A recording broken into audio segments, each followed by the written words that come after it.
जय जिनेन्द्र। वन्दितु सर्वसिद्धे ध्रुवममल मनोवमं गतिं पते वोच्छामि समय पाहुड मिणमो सुध केवली भणिदम।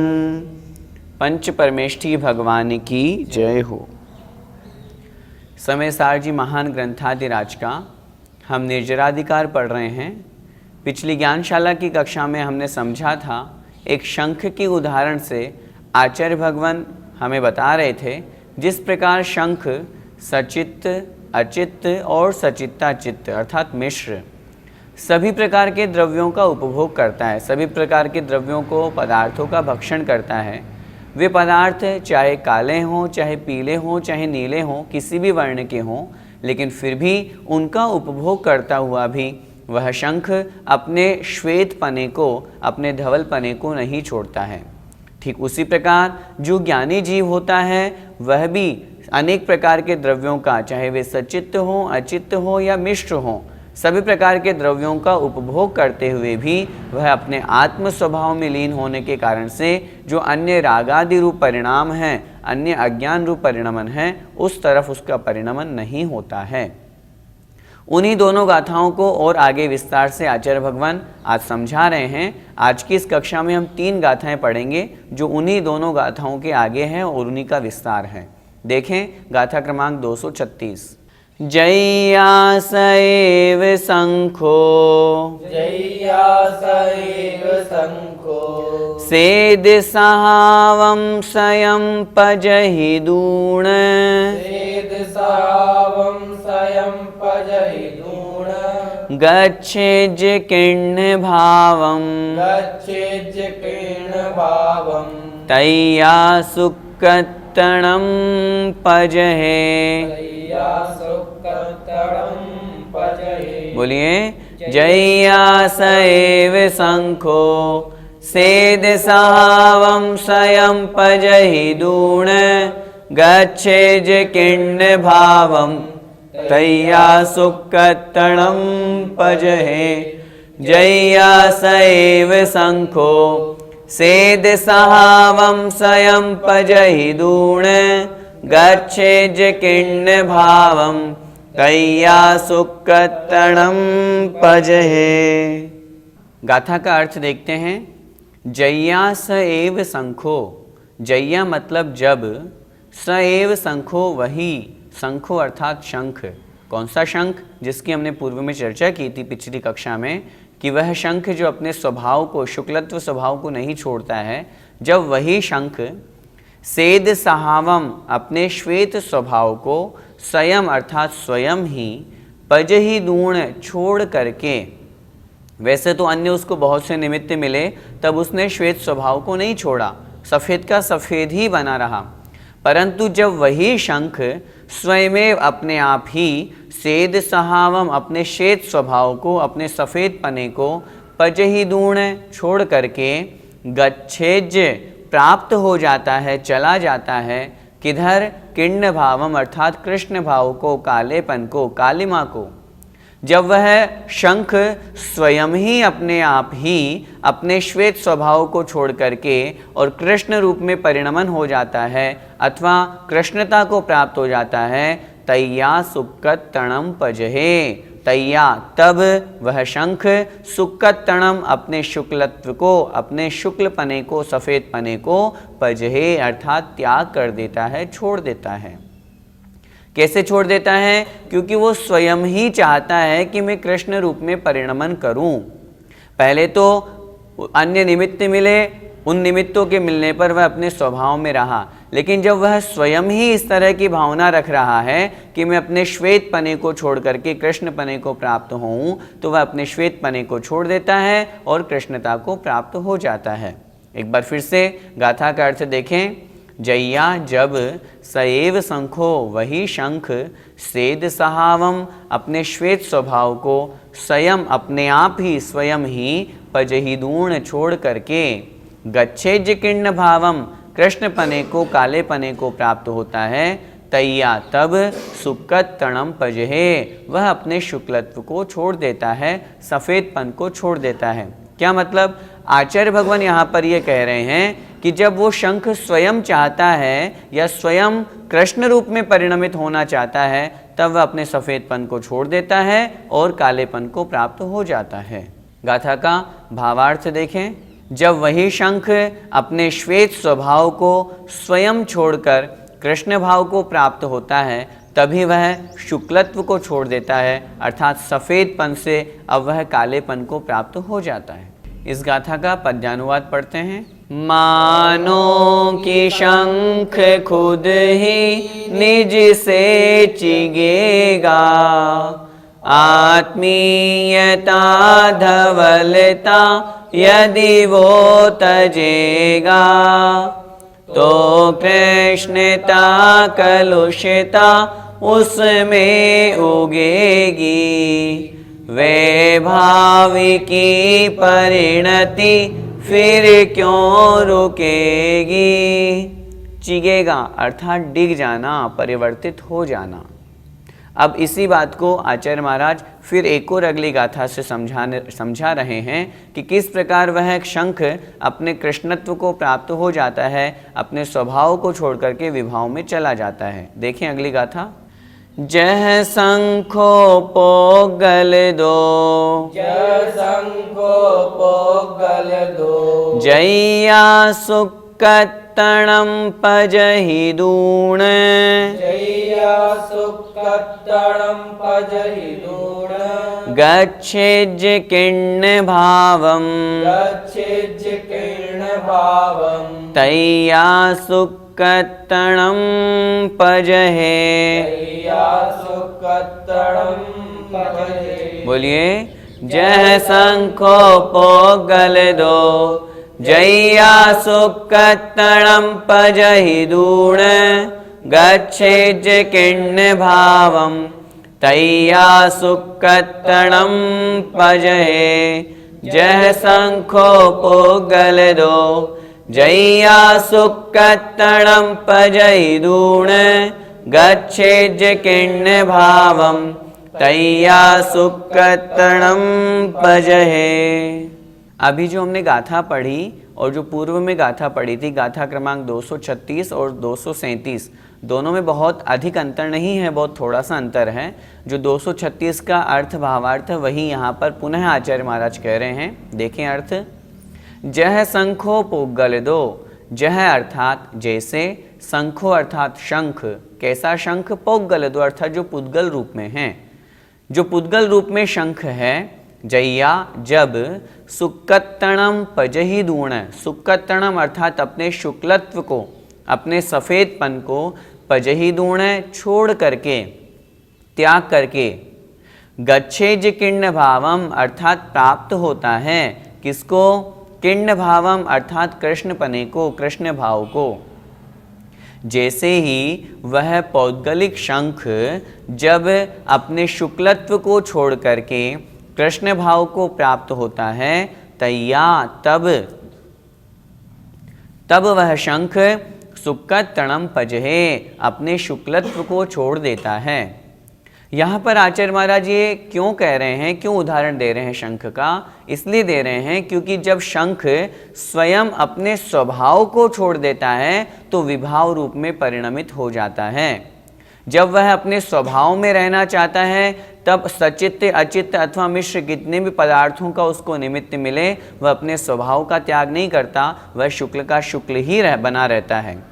लेकिन जब वह अपने स्वभाव को छोड़ देता है, स्वभाव को छोड़ देने के कारण से उसका स्वभाव है सफ़ेदपन, स्वभाव को उसने छोड़ दिया तो वह कृष्णपने को प्राप्त हो जाता है। वही बात आचार्य महाराज इस गाथा में कह रहे हैं। गाथा का भावार्थ देखें। जैसे जब पुद्गल रूप शंख शुक्लत्व को छोड़कर कृष्ण भाव को प्राप्त होता है, तब वह शुक्लत्व को छोड़ देता है अर्थात सफ़ेदपन को छोड़ देता है और कृष्ण भाव को, जो वैभाव है, जो विभाव है उस शंख का, उसको प्राप्त कर लेता है। भैया जी, क्या एक द्रव्य दूसरे द्रव्य को परिणमा सकता है? नहीं, एक द्रव्य कभी भी दूसरे द्रव्य को परिणमा नहीं सकता। जब वह द्रव्य स्वयं चाहे कि मैं परिणमन करूं, तभी वह द्रव्य परिणमन को प्राप्त होता है। यह अकाट्य सत्य है। एक द्रव्य दूसरे द्रव्य को नहीं परिणमा सकता। यदि हम ऐसा मानेंगे कि एक द्रव्य दूसरे द्रव्य को परिणमा रहा है, तो फिर तो द्रव्य की स्वतंत्रता ही समाप्त हो जाएगी। फिर तो दूसरे द्रव्य के द्वारा कोई भी व्यक्ति परिणमा सकता है। अगर मुनि महाराज चाहें कि मुझे अपने आत्म स्वरूप में स्थिर होना है, तो बाहरी निमित्त बहुत उनको मिले तो भी वे उन्हें डिगा नहीं सकते। यहाँ पर जो शंख का आचार्य भगवान ने उदाहरण दिया, वो अगली जो हमने 2 गाथाएं पढ़ी, उसमें यही हमने पढ़ा कि शंख स्वयं चाहे तो अपने स्वभाव को विभाव रूप में परिणमा रहा है। पूर्व में जो हमने पढ़ा कि वह तो अपने स्वभाव में स्थित है, बहिरंग में बहुत निमित्त मिले तो भी वह उस रूप में परिणमित नहीं हुआ। कोई मुनि महाराज को मोबाइल दे और मुनि महाराज ले लें। बहुत से लोग कहते हैं इसमें तो श्रावक की गलती है। दोनों हैं, श्रावक की भी गलती है, मुनि की भी गलती है। मुनि चाहे तो न ले। उनका जब 28 मूल गुणों का पालन करने का संकल्प है, अपरिग्रह महाव्रत है, तो वो क्यों ग्रहण कर रहे हैं? हम ऐसा ही क्यों कहते हैं कि श्रावक के कारण से मुनि महाराज को प्राप्त हुआ है? मुनि यदि चाहें तो स्वीकार नहीं करें। शास्त्रों में ऐसे बहुत से उदाहरण हैं। सेठ सुदर्शन को जब रानी ने वहाँ पर अपने रूप में परिणमाना चाहा, अपनी इच्छा पूर्ति करनी चाहिए, वो अपने आप में स्थिर रहे। उन्होंने स्वयं अपना परिणमन उस रूप नहीं कराया। पर द्रव्य हमारा कुछ भी नहीं कर सकता, बशर्ते हम आत्म स्वभाव में स्थित हो, हमारे अंदर शक्ति जागृत हो। यदि ऐसा होगा तो अन्य द्रव्य या जो पर द्रव्य है ये हमें नहीं परिणमा सकता। भैया जी, अगर कोई द्रव्य स्वयं परिणमन करे तो क्या उसे कोई रोक सकता है? ये भी बिल्कुल स्पष्ट सी बात है। यदि कोई स्वयं ही परिणमन करना चाहता है तो उसे कौन रोक सकता है? वो तो स्वयं ही परिणमन करना चाहता है। जैसा कि यहाँ शंख का उदाहरण दिया, शंख स्वयं कृष्ण रूप में प्राप्त होना चाहता है तो वह अपने शुक्लत्व को, अपने स्वभाव को छोड़ देता है। ठीक उसी प्रकार यदि कोई स्वयं ही परिणमन करना चाहता है तो निश्चित रूप से उसका परिणमन तो होगा ही होगा, उसको कोई नहीं रोक सकता। इस गाथा का पद्यानुवाद पढ़ते हैं। निर्जीव शंख खुद वो निज से चिगेगा, आत्मीयता धवलता यदि हाथ जेगा, तो कृष्णता कलुषिता उसमें उगेगी, वैभावी की परिणति फिर क्यों रुकेगी। जो अभी हमने शंख का उदाहरण पढ़ा, आचार्य महाराज उसी दृष्टांत को अब दृष्टांत से सिद्ध कर रहे हैं। अर्थात ठीक उसी प्रकार ज्ञानी जीव भी जब अपने स्वभाव से च्युत हो जाता है तो वह किस प्रकार अज्ञानी रूप हो जाता है। देखिए अगली गाथा। तहणाणी विहुजैया, तहणाणी विहुजैया, णाण सहावं स्वयं पजहि दूण, प्राण सावं स्वयं पजहि दूण, अन्नाणेन परिणदो, अन्नाणेन परिणदो, तय्या अन्नाणदं गच्छे। तय्या अन्नाणदं गच्छे। बोलिए। तहणाणी विहुजैया, णाण सहावं स्वयं पजहि दूण, अन्नाणेन परिणदो, तय्या अन्नाणदं गच्छे। तहणाणी विहुजैया, णाण सहावं स्वयं पजहि दूण, अन्नाणेन परिणदो, तय्या अन्नाणदं गच्छे। गाथा का अर्थ देखें। तहणाणी विहुजैया, तह अर्थात उसी प्रकार, वैसे ही। वैसे कैसे? जैसे शंख। उसी प्रकार णाणीवी अर्थात ज्ञानी जीव भी, जैया जब, णाण सहावम अपने ज्ञान स्वभाव को, स्वयं अर्थात स्वयं ही, पजहि दूण अर्थात छोड़ करके।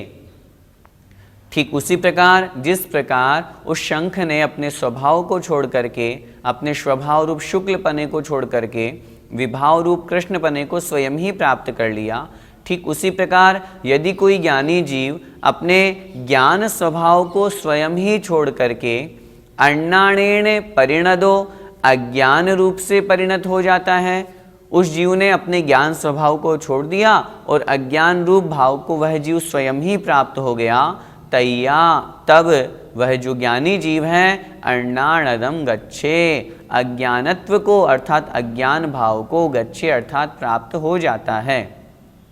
स्पष्ट से उदाहरण से आचार्य महाराज ने यहाँ दृष्टांत के द्वारा दृष्टांत समझाया, सिद्धांत को बताया। ठीक उसी प्रकार जब ज्ञानी जीव स्वयं इस तरह की भावना रखता है और स्वयं अपने ज्ञान पने को छोड़ देता है, तब वह ज्ञानी जीव भी अज्ञान भाव को प्राप्त हो जाता है। जब आत्म स्वभाव में वह जीव लीन रहता है तब तक वह ज्ञान स्वभावी कहलाता है। जब वह आत्म स्वभाव से च्युत होता है तो फिर वह जीव भी अज्ञानी बन जाता है। ठीक उसी प्रकार जिस प्रकार जैसे कि शंख होता है।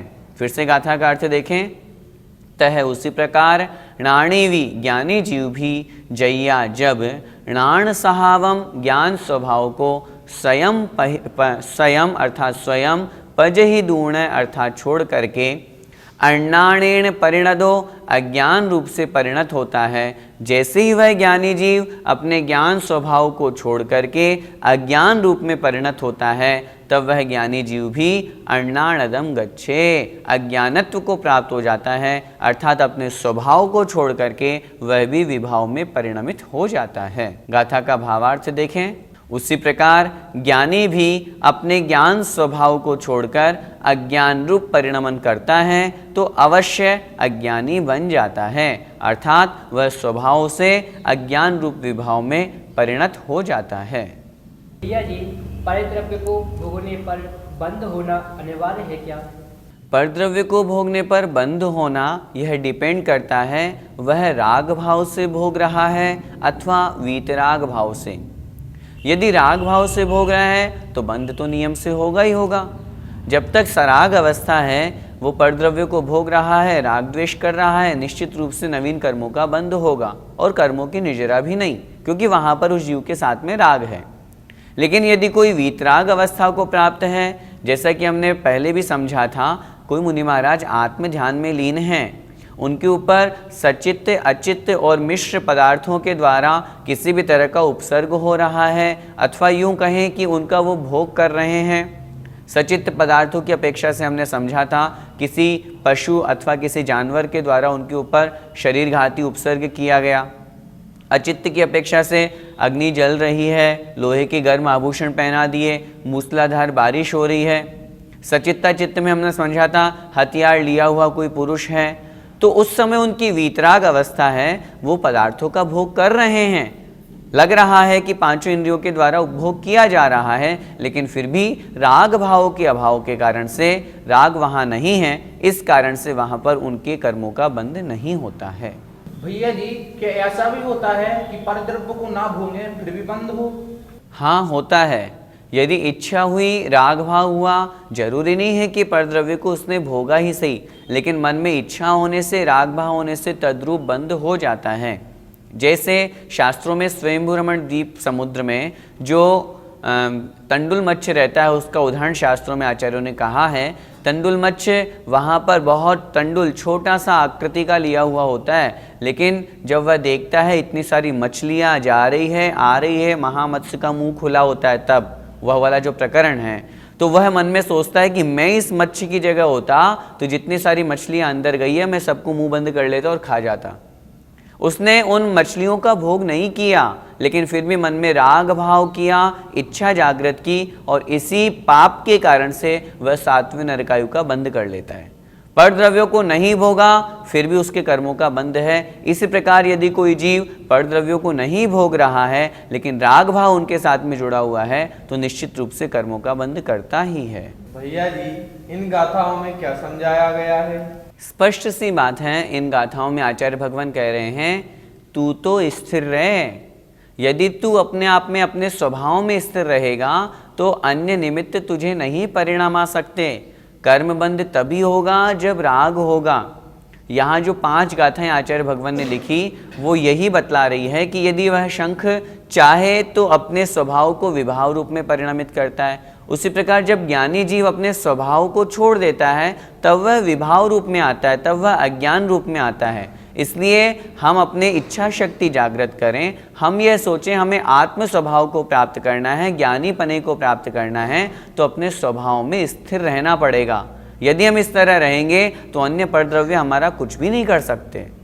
या जी, तो फिर ज्ञानी जीव को क्या करना चाहिए?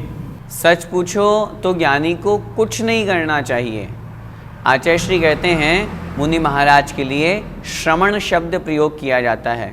श्रमण का अर्थ क्या होता है? श्रम न, जो किसी तरह का कोई श्रम नहीं करते, कोई कार्य नहीं, कोई मेहनत नहीं, बस एक ही काम। क्या काम? आत्म स्वभाव को प्राप्त करना, आत्मा में लीन होना। जब इस तरह की परिणति होगी तो कुछ भी काम नहीं करना। यहाँ समय सार जी का सार भी तो यही है, न पुण्य करना न पाप करना, सिर्फ आत्म स्वभाव में लीन होना, ज्ञाता दृष्टा मात्र बने रहना, राग द्वेष का अभाव करना, बस यही तो आत्मा का कार्य है। और जब इस स्वभाव को वह जीव प्राप्त हो जाता है तो फिर निश्चित रूप से उसे कुछ भी करने की आवश्यकता नहीं रहती। भैया जी, तो फिर निमित्त का निषेध क्यों किया जाता है? निमित्त होने पर कार्य होने की संभावना रहती है, इसलिए निमित्त का निषेध किया जाता है। लेकिन यदि हमारा स्वयं का उपादान शक्तिपूर्ण हो, जागृत हो, तो फिर निमित्त जरूरी नहीं है कि कुछ कर ही पाए। इसलिए अपने को समझना इस बात को है कि यदि हमारा उपादान आत्म स्वभाव रूप से है तो बहिरंग निमित्त हमें उपसर्ग परिचय बहुत मिलेंगे, हम उसमें नहीं चिगेंगे, उसमें नहीं डिगेंगे। और यदि हमारा आत्म स्वभाव आत्मबल मजबूत नहीं है तो निमित्त के कारण से हमारा स्वभाव विभाव रूप में परिणत हो जाता है। इसलिए निमित्त को हटाएं, अपने उपादान शक्ति को जागृत करें, यही इन 5 गाथाओं का सार है। इस गाथा का पद्यानुवाद देखते हैं। ज्ञानी स्वयं यदि मनो भजता विधि को, विज्ञान की उजलता तजता निधि को, अज्ञान रूप ढलता फिर क्या बताना, दुर्भाग्य पाक सहता भव दुख नाना। जब वह ज्ञानी जीव अपने ज्ञान स्वभाव को छोड़ करके अज्ञान रूप ढल जाता है तो जो दुर्भाग्य पाप कर्म रूप पाक है, फल है, वह उसको सह करके संसार में अनेक प्रकार के दुखों को प्राप्त करता है। इसलिए ज्ञानी को चाहिए वह अपने आत्म स्वभाव को प्राप्त करे, अज्ञान रूप में न जाए। जय जिनेन्द्र। मानक चंद, कमला देवी, राकेश, नीतू, ऋषभ, सौम्या एवं आयुषी मुशरफ, B123, सेठी कॉलोनी, जयपुर, राजस्थान। श्री जनार्दन प्रसाद जी, श्रीमती पतंती देवी, मुकेश कुमार, साक्षी, ईशा, मोना खंधार, श्री किशोर खंधार, श्रीमती सुषमा खंधार, परिमल खंधार, अहमदाबाद। शुल्लक 105 श्री ज्ञान सागर जी महाराज की पुण्य स्मृति में श्रीमती शांति देवी छाबड़ा, पटना, बिहार। ईसरी पारसनाथ एवं उनके पुत्र पुत्रवधू श्री अशोक उमा, पटना, श्री विनोद बबीता, गुवाहाटी, श्री सुनील शालू, पटना, ब्रह्मचारी संजय भैया, ईसरी, श्री अभय मेघना, चंडीगढ़, श्री आलोक मेघना, वडोदरा।